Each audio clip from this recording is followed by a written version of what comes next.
करवीर राज्य म्हणजे कोल्हापूरच्या राजगादीची त्यांनी स्थापना केली। राजाराम राजांच्या मृत्यूनंतर तब्बल 7 वर्ष ज्यांनी औरंगजेबाला कडवी झुंज दिली आणि छत्रपती शिवरायांनी उभी केलेली हिंदवी स्वराज्य जननी पापी औरंगजेबाच्या हाती लागू दिली नाही। अशा स्वराज्याच्या महान वीरांगना म्हणजे स्वराज्य सौदामिनी महाराणी ताराबाई राणीसाहेब। महाराणी ताराबाई म्हणजे स्वराज्याचे सरसेनापती आंबीरराव मोहिते यांच्या कन्या आणि छत्रपती शिवरायांचे धाकले पुत्र राजाराम महाराज यांच्या पत्नी होय। 1675 साली महाराणी ताराराणीचा जन्म झाला।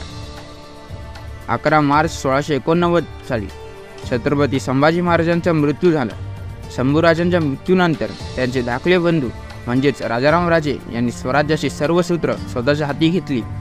पण इसवी सन 1700 मध्ये वयाच्या अवघ्या 30व्या वर्षी राजाराम राजांचा देखील अकाली मृत्यू झाला।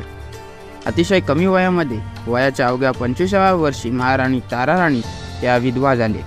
परंतु स्वतःच्या वैयक्तिक दुःख बाजूला ठेवून संकटात असलेले स्वराज्य वाचवण्यासाठी महाराणी ताराराणी पुढे सरसावल्या।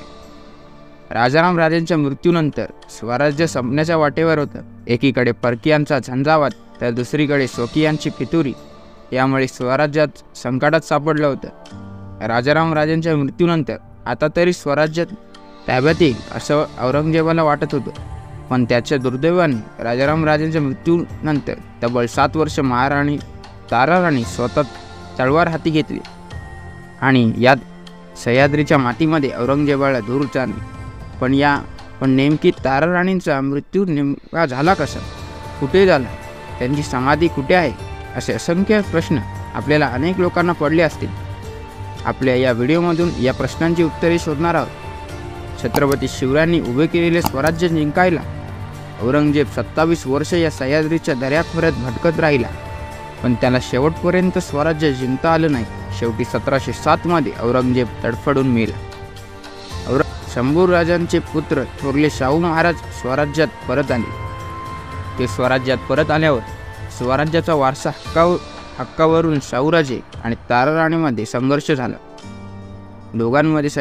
दोघांच्या सैन्यांमध्ये खेडजवळ लढाई देखील झाली। या लढाईमध्ये ताराराणींच्या सैन्याचा पराभव झाला, ज्यांनी आपल्या पराक्रम आणि बुद्धिचातुर्याने जोरावर ती शिवरायांनी उभे केलेले स्वराज्य शंभूराजांच्या मृत्यूनंतर तब्बल 18 वर्ष सांभाळले। त्याच महाराणी ताराराणीच्या आयुष्यातील पुढची 5 वर्षे प्रचंड संघर्षात गेली। तुम्हाला कदाचित विश्वास बसणार नाही, पण 1714 मध्ये आपल्यातीलच काही लोकांनी दगाफटका करून महाराणी ताराराणींना कैदेत ठेवले होते।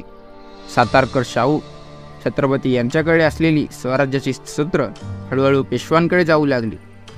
यानंतर 1731 मध्ये वारणेहाचा तह झाला आणि 1707 पासून छत्रपती घराण्यांमध्ये सुरू असणारा संघर्ष कायमस्वरूपी संपला। या वारणेच्या तहानंतर स्वराज्याच्या सातारा आणि कोल्हापूर अशा 2 गाद्या निर्माण करण्यात आल्या। यानंतर सातारकर थोरले शाहू महाराज आणि महाराणी ताराराणी यांच्यामध्ये कोणत्याही प्रकारचा संघर्ष झाला नाही। पण याच काळामध्ये छत्रपतींचं वर्चस्व कमी होऊन महाराष्ट्रात हळूहळू पेशवांची हाती सत्ता गेली। अखेर 1761 मध्ये पानिपतचे 3रे युद्ध झाले।